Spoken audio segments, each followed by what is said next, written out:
Holiness Devamrita Swami Maharaj. I'll give a brief introduction of Maharaj. His Holiness Devamrita Swami Maharaj, born in 1950.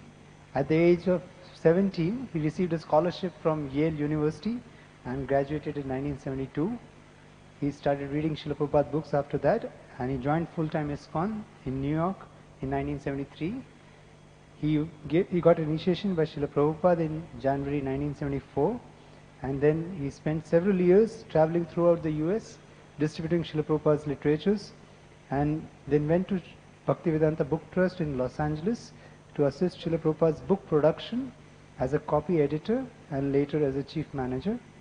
A few months after Srila Prabhupada's departure from this world in 1977, he embarked upon his international missionary life, and in 1982 officially he accepted the order of sannyas as His Holiness Devamrita Swami Maharaj. For over 3 decades he has travelled extensively on every continent of the world, sometimes enduring most difficult and trying situations in ISKCON history. A member of ISKCON governing body, he has been chosen by his peers to serve as International Vice Chairman, then Chairman. His extensive current regional responsibilities include down under Australia, New Zealand, as well as northwestern Russia, South Africa, Hawaii, Gita Nagari Farm Project in Pennsylvania. Beyond those areas of spiritual responsibility, he travels far and wide, especially in North America, Europe and India. As an author, he has written Searching for Vedic India and Perfect Escape. One more book which is a translation of transcription of all his lectures on that title, Bhakti Bhav, is very famous. Many of us greatly benefit from that. Among his myriad services to Krishna and Srila Prabhupada, he focuses upon arranging non-traditional settings for Western audiences to approach bhakti, challenging young Indian students and professionals to penetrate the veil of religious beliefs and religious myths, and advocating spiritually based economics, sustainability and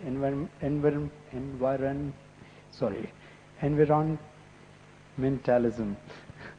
So we are very, very privileged to have such a senior personality of Srila Prabhupada disciples amongst us. Let's welcome His Holiness Devamrita Swami Maharaj by 3 times loudly chanting, Hari Bol! Hari Bol! Hari Bol! We're going to hear today from Sri Chaitanya Charitamrita. We are coming up to Gaura Purnima. We have celebrated the appearance day of Srila Advaita Acharya Prabhu and then Nityananda Prabhu. So we want to understand Krishna, but that is not possible in this age of Kali without going through Sri Chaitanya Mahaprabhu and his associates. So we will focus on Sri Chaitanya Charitamrita, and by the dancing of the Panchatattva, it'll be easier for us to understand Krishna. Sometimes people say, why in India, the land of Krishna, there's so much misunderstanding about Krishna? Is he a demigod? Is he a representation of the impersonal Brahman? Is he the most powerful human being? Is he the Hindu forest love god? Once I was flying on Air India, and they had their magazine, at that time, behind every seat. And there they described Krishna as that, the Hindu forest love god. Why so much confusion about Krishna? It's because people are not approaching Krishna through Sri Chaitanya Mahaprabhu. Therefore, so much bewilderment. We will take shelter of the lotus feet of the Sri Panchatattva and hear about their effects that indeed make it possible for us to understand Krishna. For me, for you, for the whole world. Jai Jai Sri Chaitanya Jai Nityananda. Jai Advaita Chandra Jai Gaur Bhakta Vrinda. Jai Jai Sri Chaitanya Jai Nityananda. Jai Advaita Chandra Jai Gaur Bhakta Vrinda. Jai Jai Sri Chaitanya Jai Nityananda. Jai Advaita Chandra Jai Gaur Bhakta Vrinda.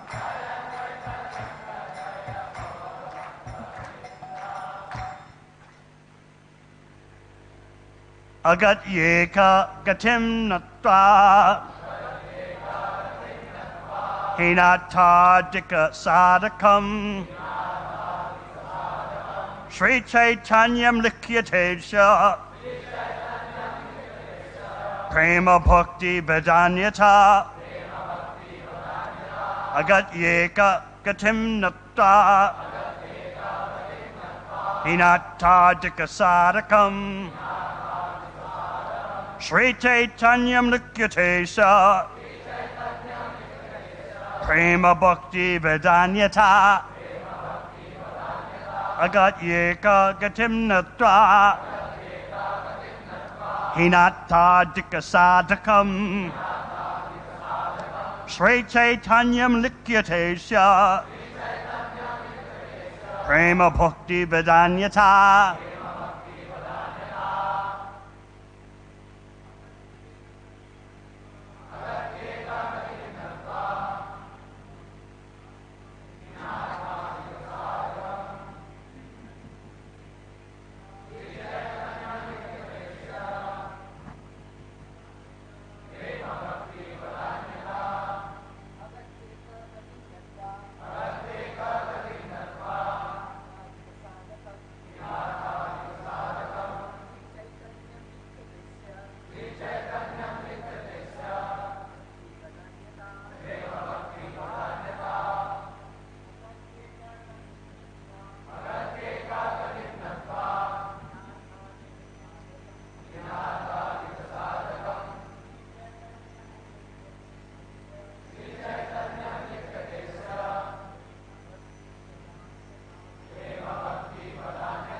Vaishnavis,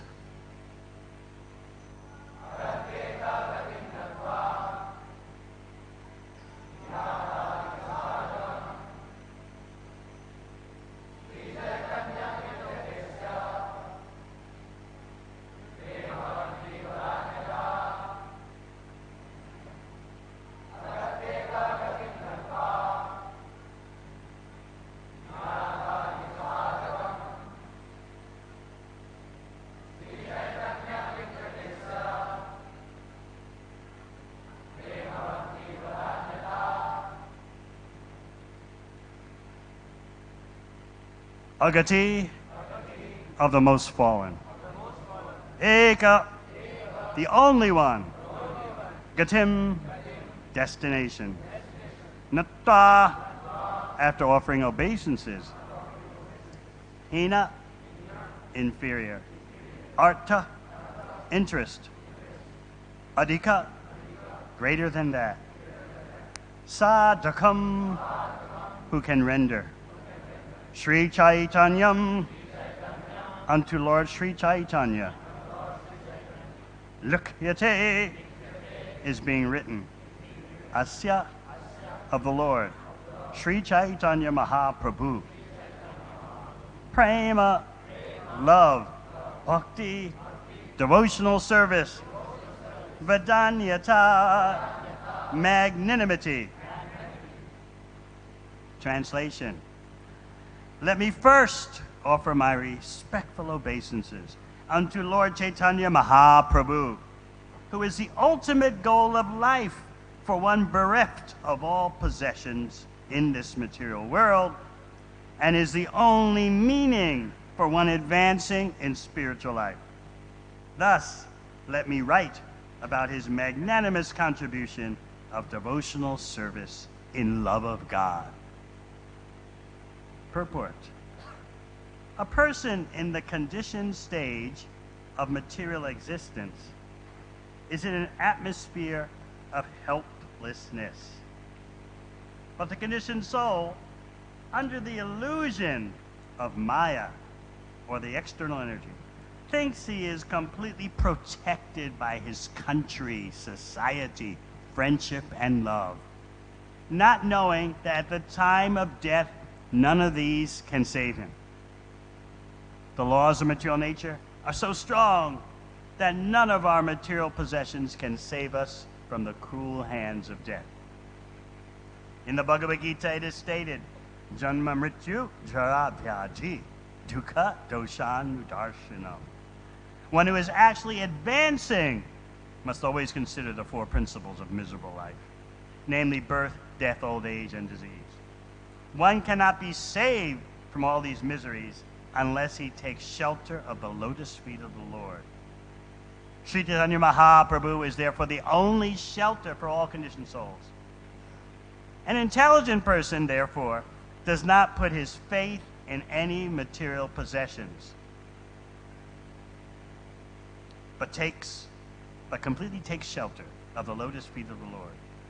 Such a person is called a kinchana, or one who does not possess anything in the material world.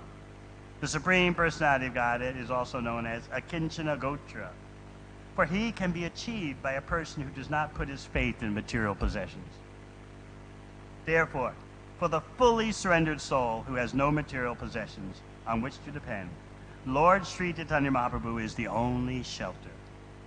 Everyone depends upon dharma, religiosity, artha, economic development, kama, sense gratification, and ultimately moksha, salvation. But Sri Chaitanya Mahaprabhu, due to his magnanimous character, can give more than salvation. Therefore, in this verse, the words hinata dika sa takam indicate that although, by material estimation, salvation is of a quality superior to the inferior interests of religiosity, economic development, and sense gratification, above salvation there is the position of devotional service and transcendental love for the Supreme Personality of Godhead. Sri Chaitanya Mahaprabhu is the bestower of this great benediction. Sri Chaitanya Mahaprabhu said, Prema Pumarta, Premarto Mahan. Love of Godhead is the ultimate benediction for all human beings. Srila Krishnadas Kaviraja Goswami, the author of Sri Chaitanya Charitamrita, therefore first offers his respectful obeisances unto Lord Chaitanya Mahaprabhu before describing his magnanimity in bestowing love of Godhead.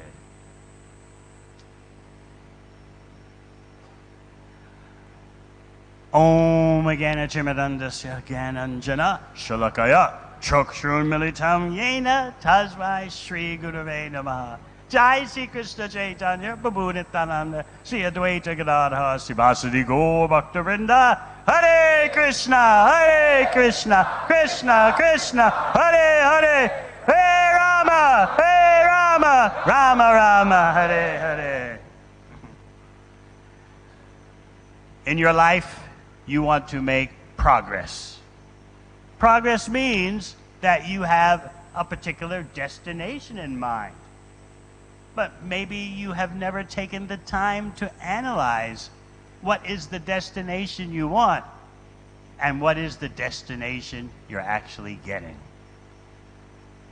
In this day and age, there are very few opportunities for deep thought. People are stressed, they're rushed, they're pushed, they're crushed. And it's increasing year by year. So you may wonder, how can spiritual life be possible in such an atmosphere? People don't think where they are headed. They don't think about that. They want to make movement. Yes, you all want movement in your life. Let us move forward. Parents tell their children, move forward, move forward. Educators tell their students, advance, go forward. Politicians tell the people, let us rise up, let us go higher. But no one is analyzing where they are heading. Simply they're focused on, I'm moving. But moving to where? because people are not able to analyze the destination, their movements are all foolish.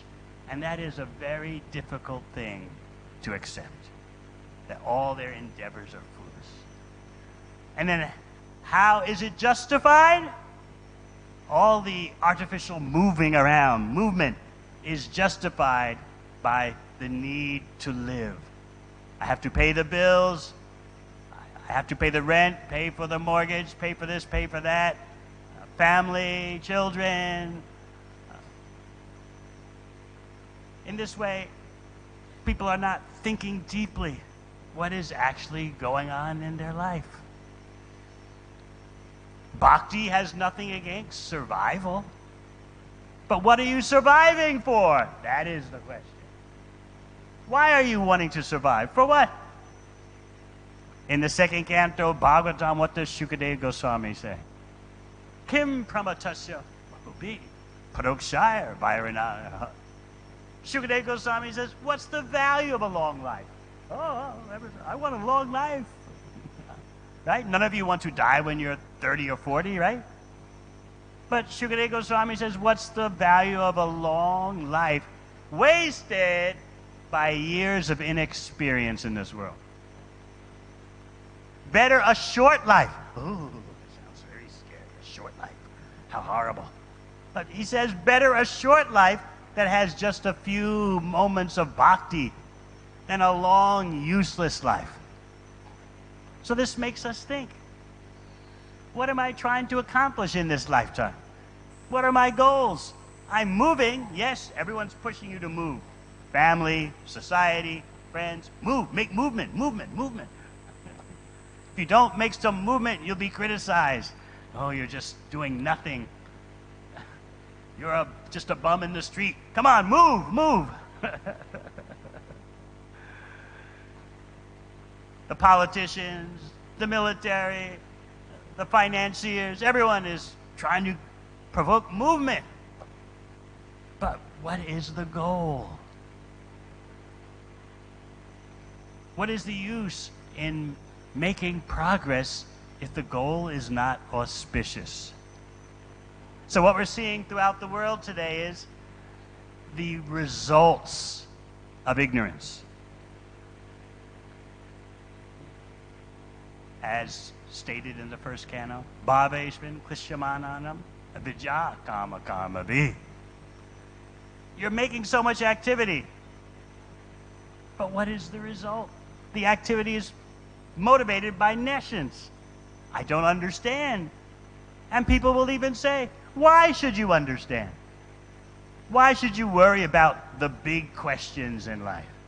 Don't let that distract you. You want to establish yourself. You want to make money. You want power. You want fame, right? Respect, yes.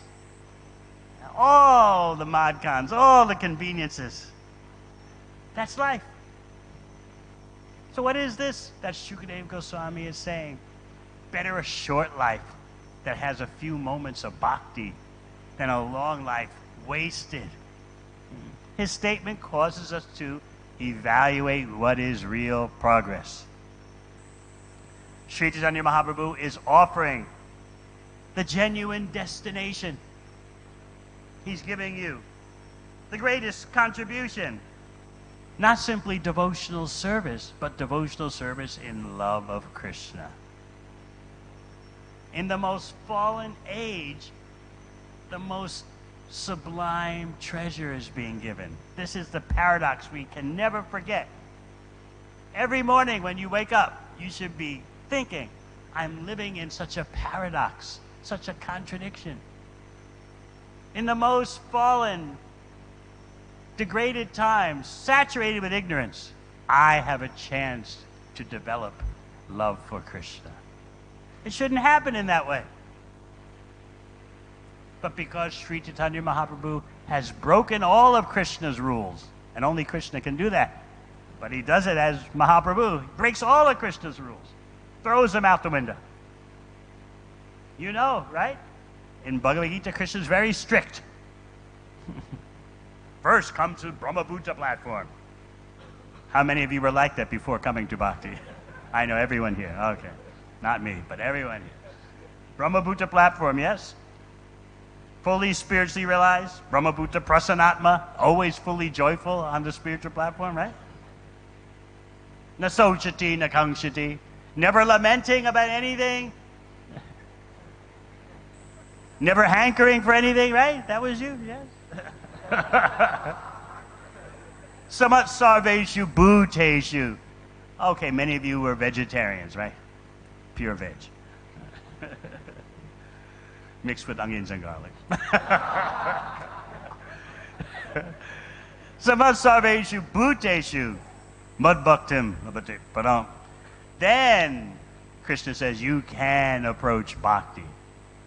So what happened? Why are we having a chance to serve Krishna, but we were not on the Brahma-Bhuta platform? That is because Krishna comes as Sri Chaitanya Mahaprabhu and breaks all of Krishna's own rules. Floods the world with the opportunity to engage in loving service to Krishna.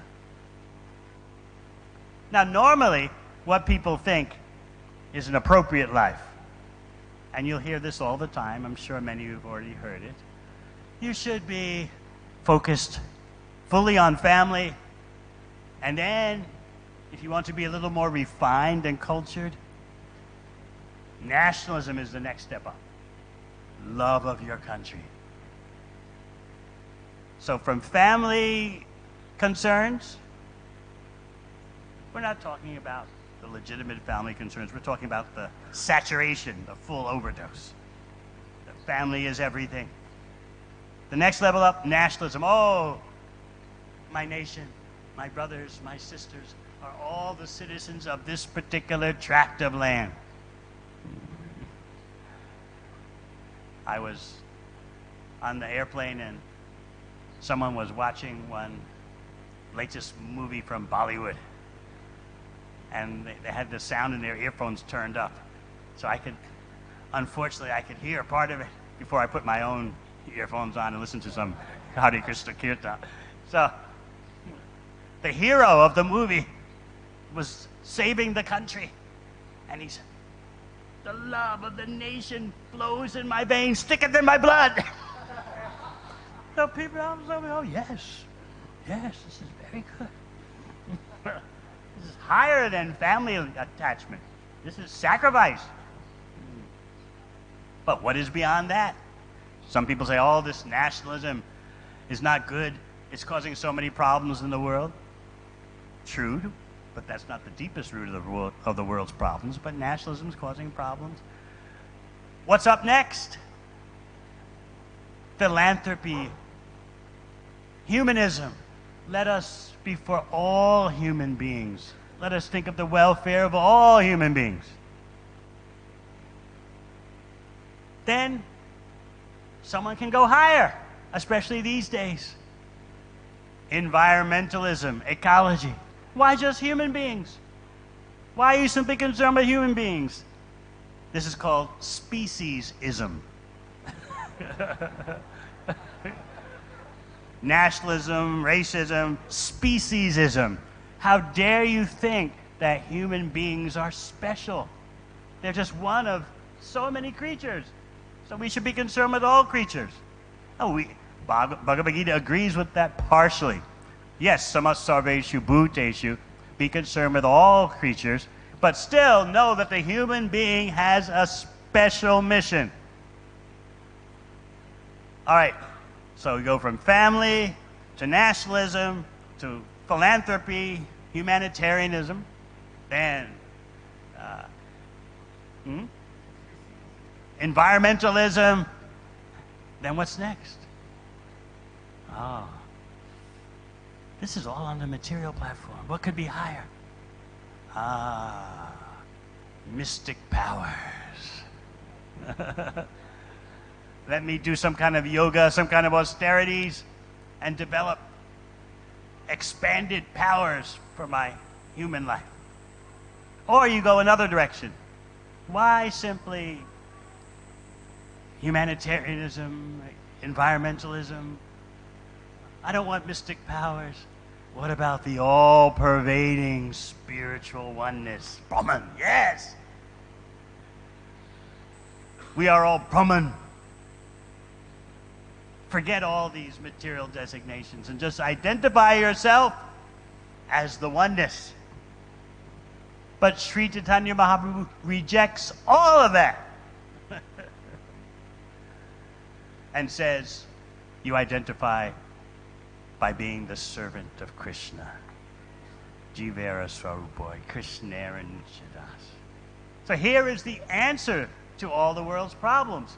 Because as long as you just cling to the platform of family, and then nationalism, and then humanitarianism, then environmentalism, ecology, mystic powers, psychic powers, you're on the bodily platform of life. And then even if you understand something of Brahman and have some Brahman experience, you still miss the point. But you become very proud. I have realized the deficiency in all material identifications. I've won the lottery. I realize I'm Brahman. That solves everything. No, you have been tricked. You have fallen down for the last trap, as Prabhupada calls it, of Maya.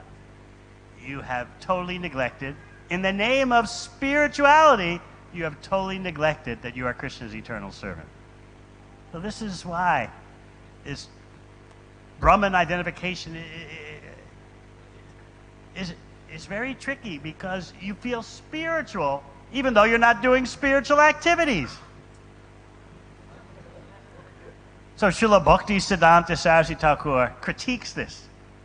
He says that, how dare you think that the spirit soul exists in any way, in the oneness or in duality, without spiritual activities, without spiritual relationships. Where did this notion come from in your head? It's actually a form of arrogance. I am spiritual, that's it. I am Brahman, that's it. So Sri Chaitanya Mahaprabhu rejects all of this. Certainly the material identification, and even the quasi, so-called spiritual identification. He rejects that too. So that he can give you the greatest treasure, love of Krishna. In this first verse of the 7th chapter of Adi Leela, Krishnadasa Kaviraj Goswami is telling you that if you make Mahaprabhu your only shelter, that's the greatest acquisition in life. Yes, we have to live, we have to take care of the body. If you have a family, you take care of the family. But all those endeavors should be focused on attaining shelter at the lotus feet of Sri Chaitanya Mahaprabhu, who has come into this world to give you everything, the greatest. And what do we say? I have no time. Not now. When I'm 60, 70, then. That's the time for spiritual life. Right, young men? When you're 60, 70, yes? Isn't that so? Not now. Now is the time. I hear this all over the world. When I meet overseas students from India, many of them tell me, "Oh, Swamiji, we appreciate so much your talk. But now, in our age now, it's not the spiritual time." The spiritual time is when you're 60, 70. But now we have to make money. We have to become established. We have to climb the corporate ladder. One father of a student who became a devotee, he's from Delhi. So he was living in Australia, and he fell into Lord Chaitanya's trap. So his father heard, "What is this?" He's chanting Hare Krishna, Hare Ram. That only means one thing. Instantly he'll be a brahmachari. Anyone That was his notion. Anyone whose tongue touches the Hare Krishna mantra, immediately saffron develops. So he told his wife, a wealthy family from Delhi, he told his wife, you please fly over immediately to Australia, investigate what our boy is doing. He's going to that Hare Krishna Hare Ram Mandir. Very dangerous. Going to the temple once a year for Janmashtami, fine, we are not against. I go once a year, Janmashtami. I put something in the hundi, fine. But this bhakti immersion, this bhakti lifestyle, is too much. He said it's kind of fanatical, like the Muslims. You can't drink tea, no onions, garlic, no. You please go fly to Australia, investigate. So the wife said to him, well, if I'm going to go to Australia, can I do like I always do while looking at what my son's doing? He said, oh, sure, you do whatever you like. What does she always do when she would go to Australia? Immediately, casino, gambling. She told me, I always win. Card games, casinos, I always win. So, all right, I'll fly to Australia. I'll go to the Melbourne casino, world famous, and I will also check after my son. What is this he's doing? So she started observing her son. He looks so happy. What is this? She started going to the temple. Oh, this is so wonderful. She told me, I think this is better than the casino.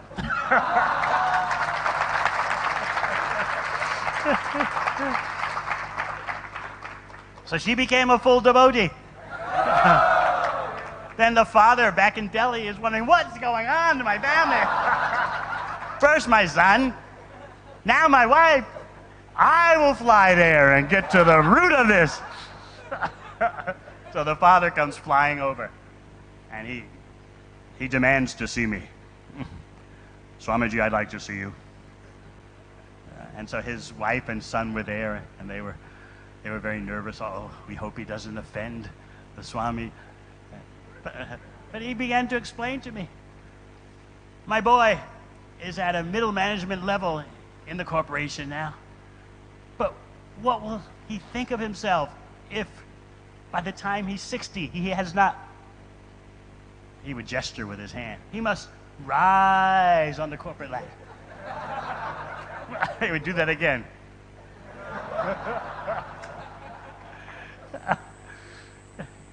So I explained to him, we are not against anyone rising on the corporate ladder. We're not against that. But we simply point out what is the most important thing in life. That's all. So the wife and the son, they were listening and nodding their heads, yes. But the father, he wouldn't give up. I am so concerned about my boy. His life should be fully dedicated to the corporation. He becomes too spiritual, he'll lose his competitive edge. He has to know how to swim with the sharks. That is success. I looked over at his son, and his son was...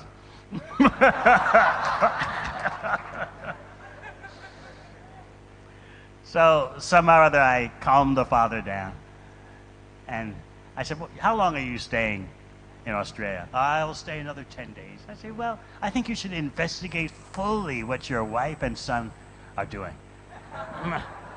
Yes, Swamiji, that makes sense. I will fully analyze what they're doing and see all the faults.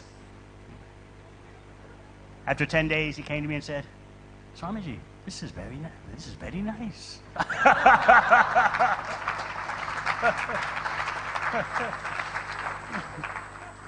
So now they're all initiated devotees.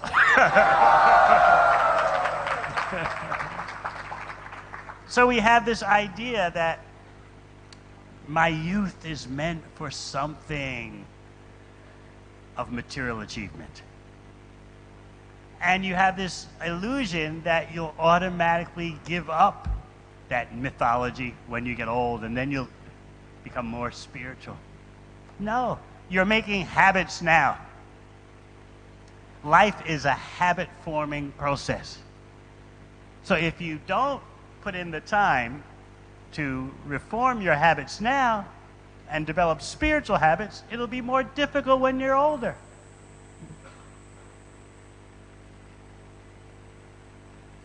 So we need to know, what is progress? I'm making movement in my life. You all want to accomplish something. Whether you're in the ashram or in your home, you want to accomplish something. But what is it that will define the success of your life? I often tell the story. I was talking to an old lady in Japan. The working scene in Japan is more ferocious even than in India.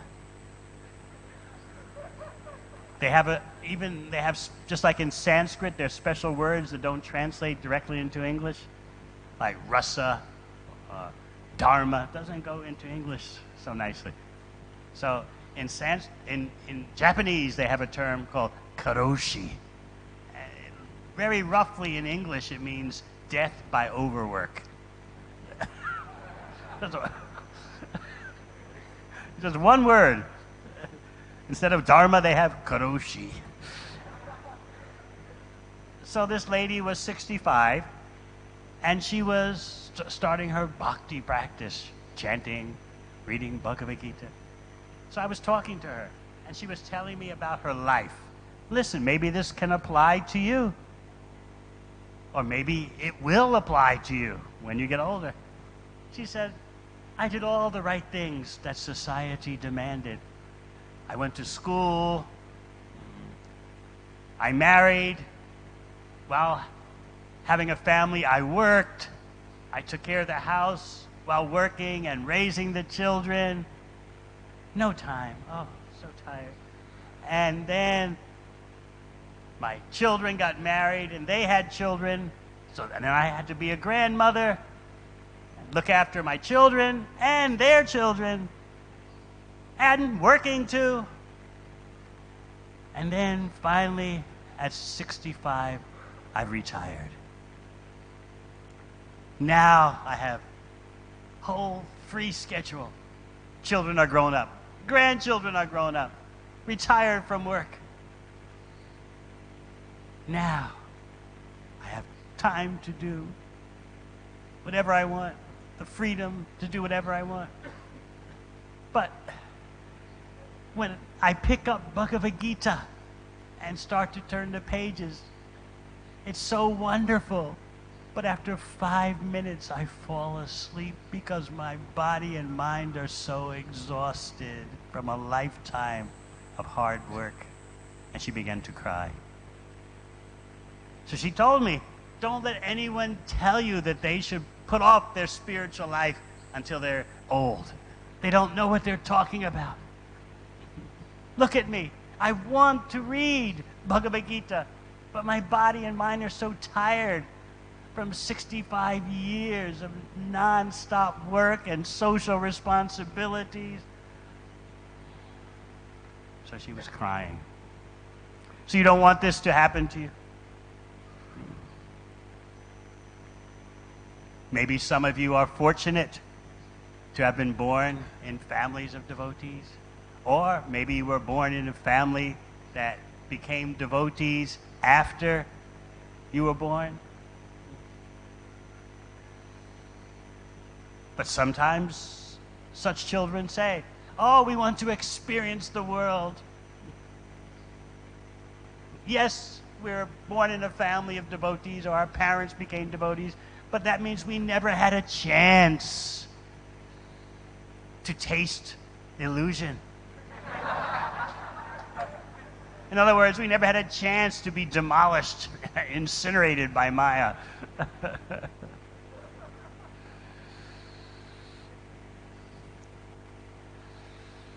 It's amazing all the different ways we can squander, waste our good fortune, isn't it? Spiritual life is for when you get old. Okay, then I was born in a devotee family, parents are devotees, but that means I didn't have a chance to experience the horrors of Kali Yuga. If I experience that, then I'll be stronger in my bhakti. So many excuses all the time. And of course, the parents, they want their children to be a material success. Society is pushing you, success, success, success. We'll be talking more about that to our young audience tonight. First, I'd like to share with you a personal story, if you don't mind.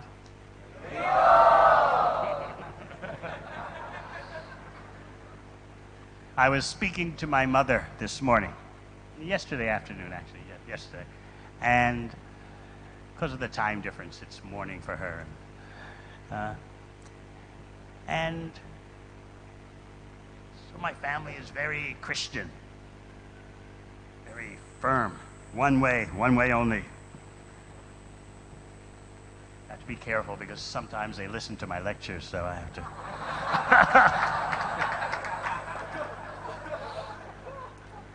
My brothers have said to me, why are you always talking about us all around the world? Anyway, so I reminded my mother, do you remember what you told me a few years ago? She confided in me something I wasn't expecting it. She said to me, son, do you know what I was thinking while you were being conceived? I said, no.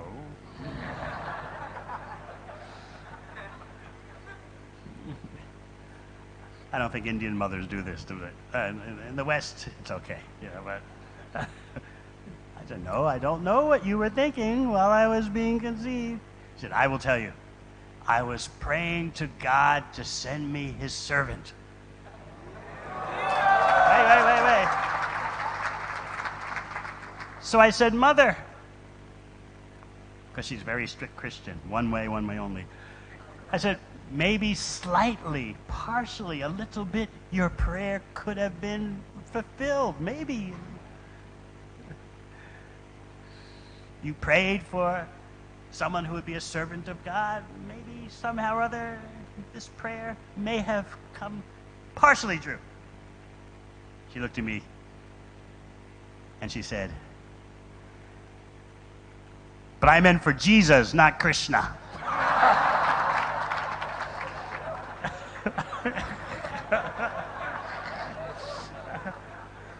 So what did I say? I said, well, Mother, next time be more specific.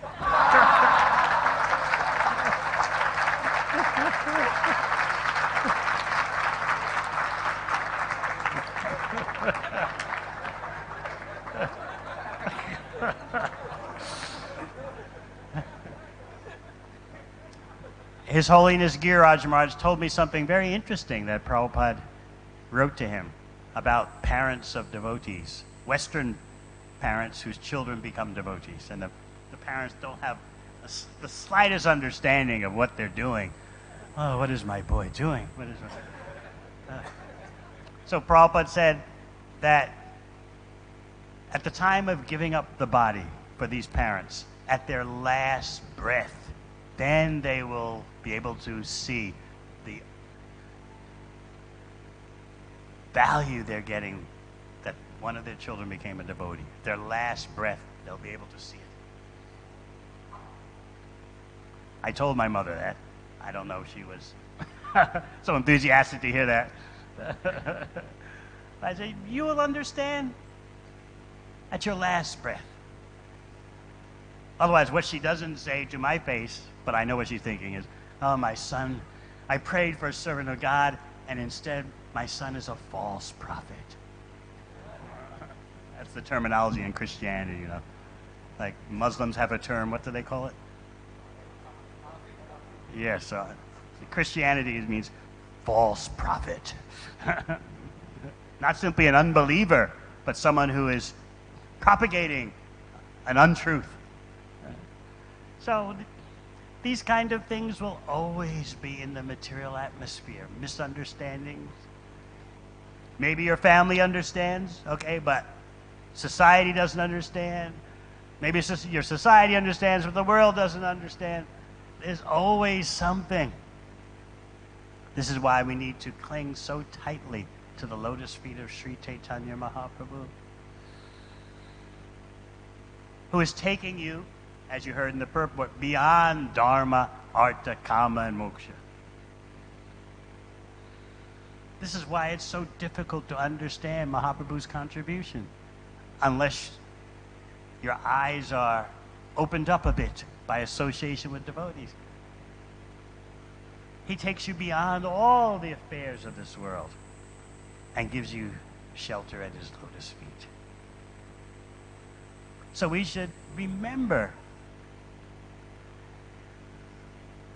and always meditate upon our special opportunity. We've celebrated Advaitacharya's appearance day. He is the one who calls Mahaprabhu into the world.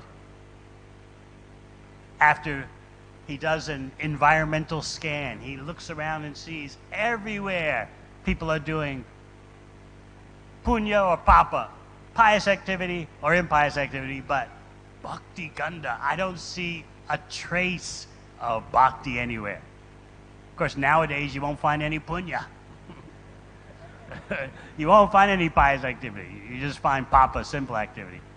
But at least during the time of Advaita Acharya, he could see, because he's in Navadvip, which was the center of Nyaya, logic, and learning everything Vedic except the conclusion of the Vedas. So this is why Advaitacharya was so distressed. They're expert in everything in Navadvip, the chakra of learning. They know everything except what they're supposed to know.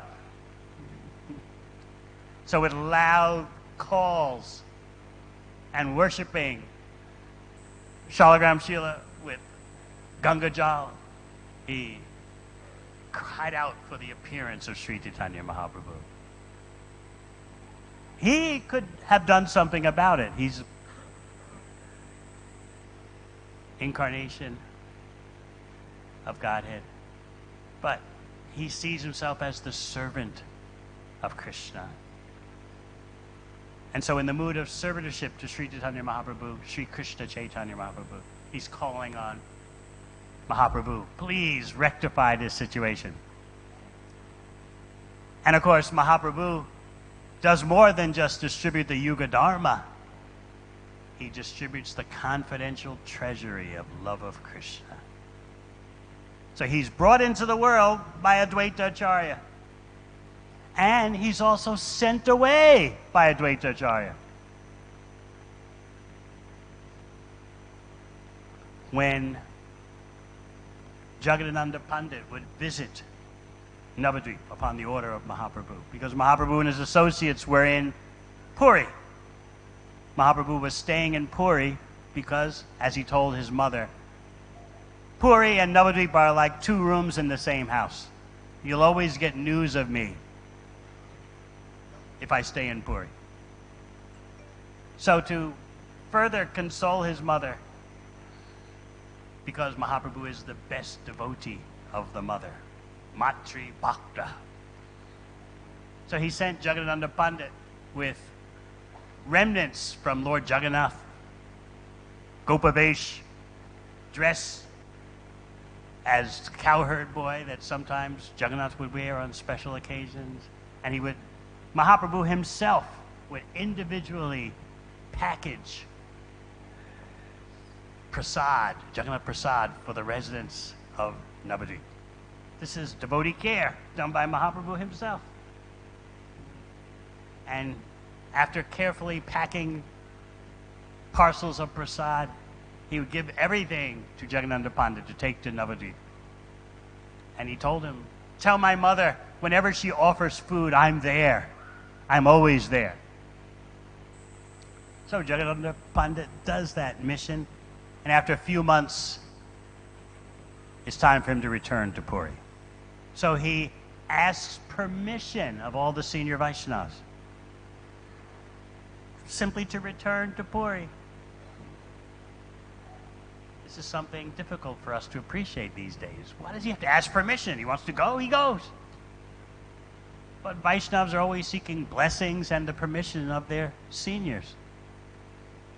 So in doing that, he also approached Advaita Acharya. And Advaita Acharya gave him a poem to present to Mahaprabhu. Jagannatha Pandit looked at it. It was written down and he laughed. We don't know what it said at that point. So then when Jagannatha Pandit arrived in Puri, he presented the poem to Mahaprabhu. No one could understand what it meant, except for Srup Damodar, Mahaprabhu's secretary. But still, Srup Damodar questioned, what is this? What is this? Because he noticed that Mahaprabhu had become silent. What is this message? The message went, tell that supreme madman that here is a message from another madman. Tell him in the marketplace there's no more demand for rice.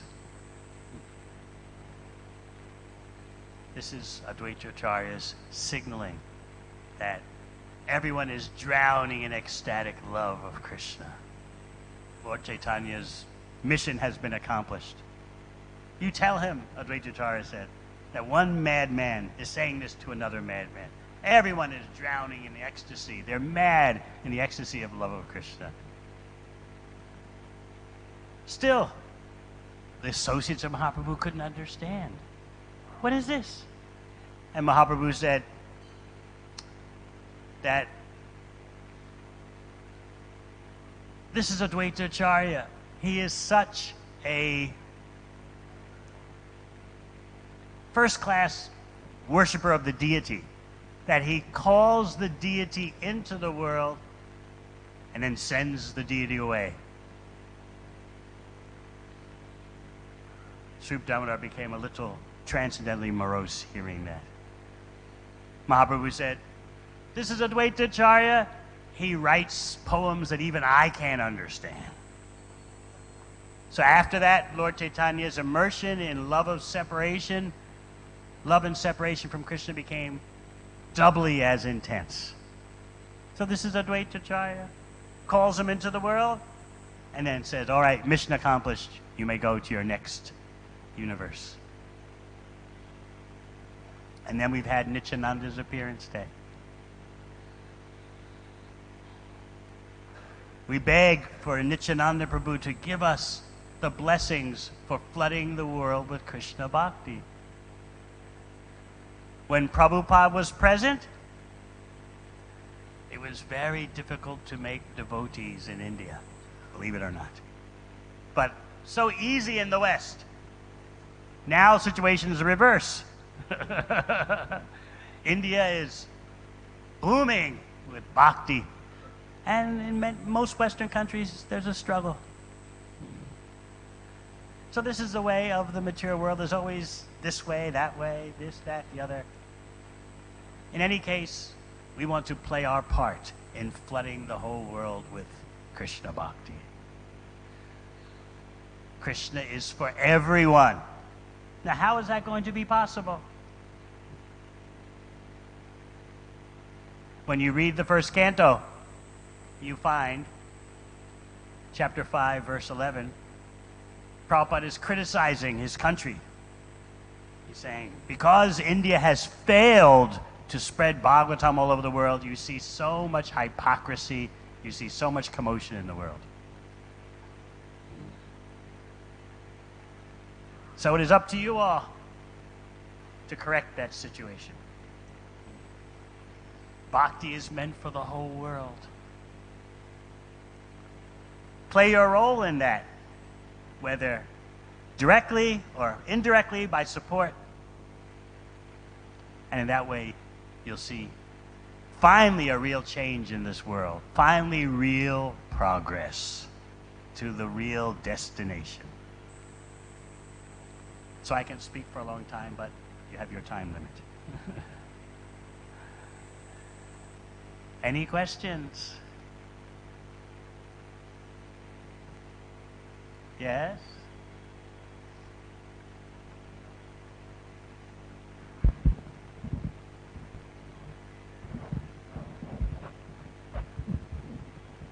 Hare Krishna Maharaj.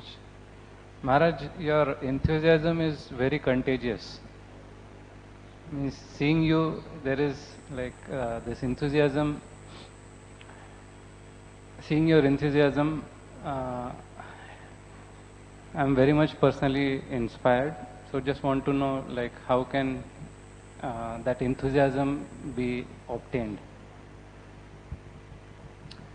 Realize that Mahaprabhu's mercy is meant for everyone. I was not born in India. You heard about my mother and her vision.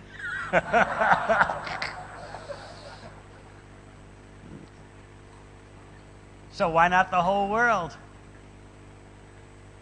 So while building the glory of India, the real glory of India here, also think about how the whole world can be inundated with Lord Chaitanya's mercy. It is true that people are very bewildered now, very sinful.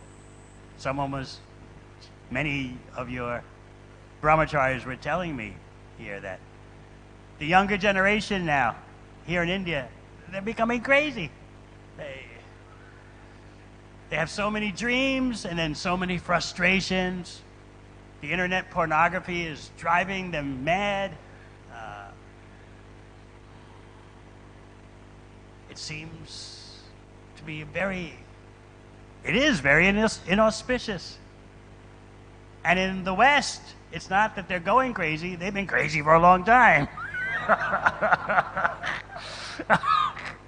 So one place is crazy for ages, another place is going crazy. So what are we going to do about it? I remember Srila Prabhupada saying something that struck me very deeply. He said that the way a follower of Mahaprabhu sees things is that the more fallen the people are, the greater the opportunity is for service.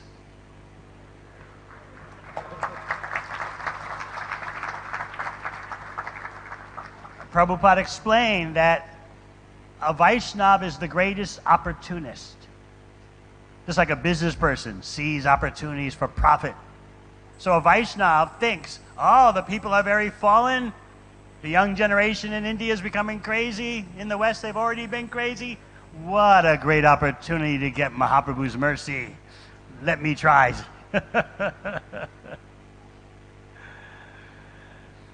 So please remember that. Yes.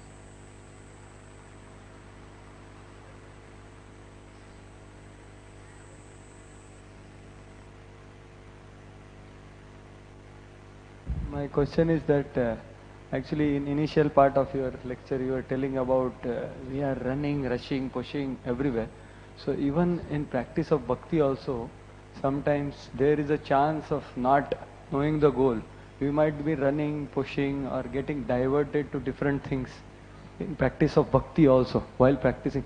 So can you please throw some light that how we can be careful to keep the goal and keep approaching the goal without getting diverted to so many other things.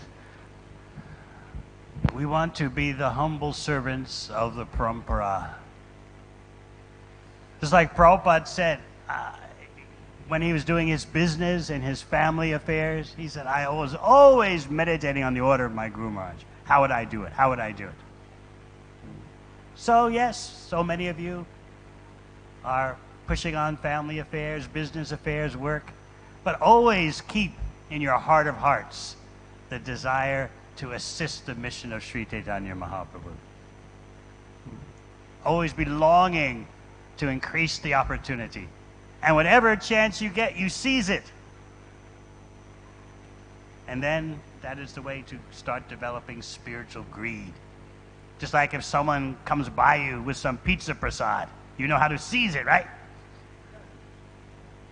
So similarly, any opportunity to serve the mission of Mahaprabhu, you grab it. And that way your enthusiasm will increase.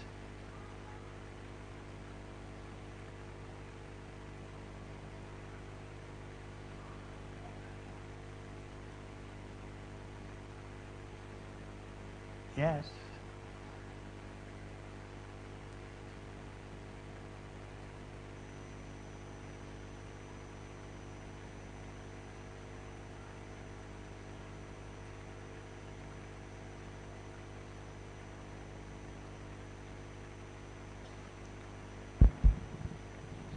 Hello. Yeah. Prabhuji, since today you brought the context of Advaita Acharya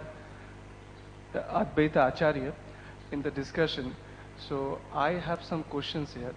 The questions I'm asking is only because I have been raised in the faith of Advaitam, and now after some time I'm now following this bhakti principle. So I have some questions that haunt me in the inside, that how do I mix these two things up? Okay. So my question here is that, see, at the start of my spiritual life, I have been believing that means at the start of my spiritual awakening, I have been believing that we constitute of this physical body, which we see, which you can see on mirror. Okay? And inside this physical body, we have our subtle body, which comprises of our thought, of our emotions. Just close our eyes and see what is inside. Okay, get to the conclusion. Okay. And then we have causal body, and then we have the main thing which is known as consciousness. The consciousness, because of which the light, because of which this causal body, this subtle body, and this physical body do exist. Okay, yes. Right? So far, so good. But the problem is, go on. Okay. Now, as I move into a car, I don't become car. Okay. Please, Okay. get to the point.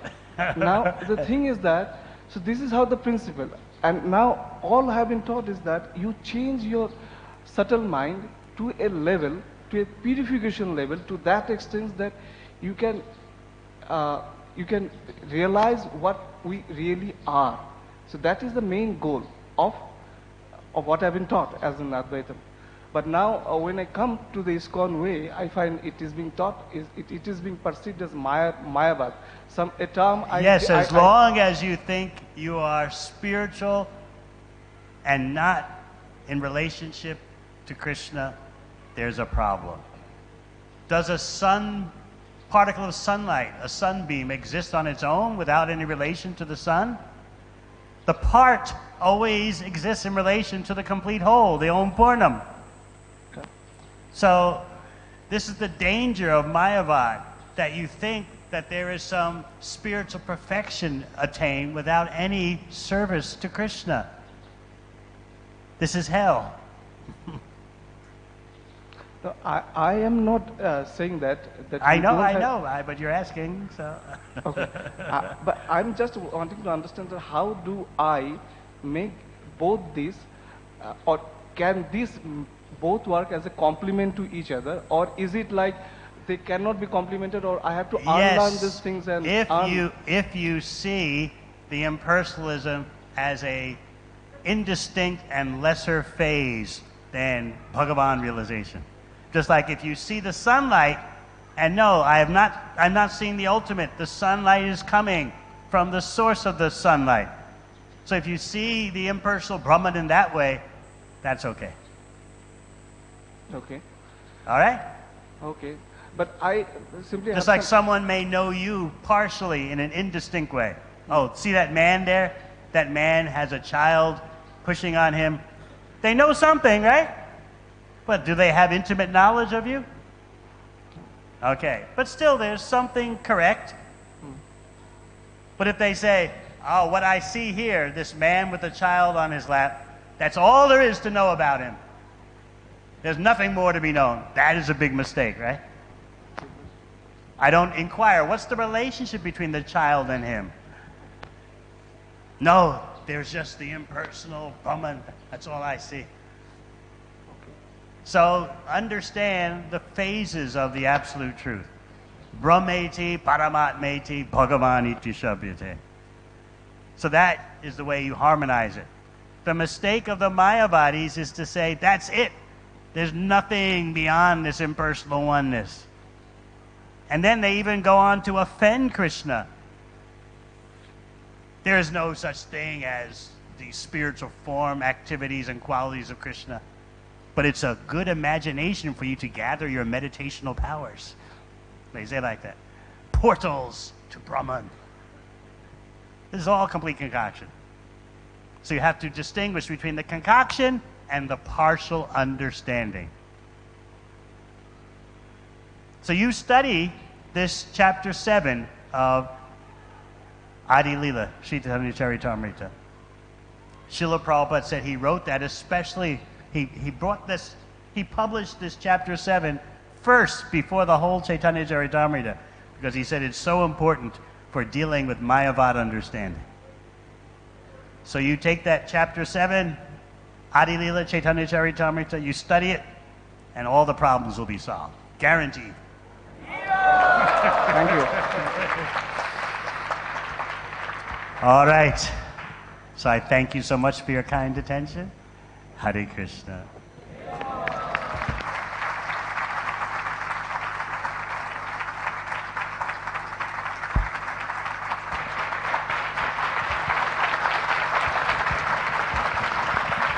हरे कृष्णा। आइए हम महाराज जी को हृदयपूर्वक धन्यवाद देंगे 3 बार हरि बोल बोलकर। हरि बोल, हरि बोल, हरि। देवामृत स्वामी महाराज की। कुछ महत्वपूर्ण announcement. Spiritual talent search exam Shrimad Bhagavatam canto chapter 1 orientation first, canto chapter 2 venue conference hall BMS में है 10 बजे। रजिस्ट्रेशन आउटसाइड टेम्पल के यहाँ बाहर रखा है। 13 तारीख फरवरी गुरुवार के दिन हम मनाने जा रहे हैं भक्ति सिद्धांत सरस्वती ठाकुर अपीयरेंस डे। तो इस उपलक्ष्य पर हमें दोपहर 12 बजे तक उपवास रखना है। मंदिर में प्रोग्राम होगा 11 बजे, भजन और कीर्तन से शुरुआत होगी। 11:15 से 12:30 तक फेस्टिवल लेक्चर होगा। 12:30 बजे पुष्पांजलि, महाआरती, प्रसादम सभी के लिए। लेकिन इसके लिए कूपन 11 से 11:30 के बीच में लेना अनिवार्य है। गौर भक्त वृंद कैंप 10:30 बजे शुरू होने जा रहा है भक्ति वेदांत हॉल में। इसमें जो भी यूथ जाना चाहते हैं उनको हम विनती कर रहे हैं कि भक्ति वेदांत हॉल में आप 10:30 बजे इकट्ठा हुई है। हरे कृष्णा। एक मोबाइल मिसप्लेस हुआ है सैमसंग का, किसी को मिला है तो मेरे पास लाके दीजिए। यहाँ एक भक्त खड़े हैं, उनका ये मोबाइल है।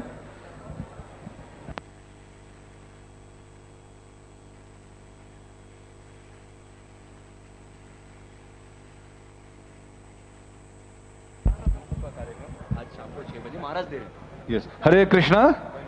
हरे कृष्णा। आज शाम को 6 बजे भक्ति वेदांत हॉल में you all youth festival his holiness Devamrit Swami Maharaj देने जा रहे हैं।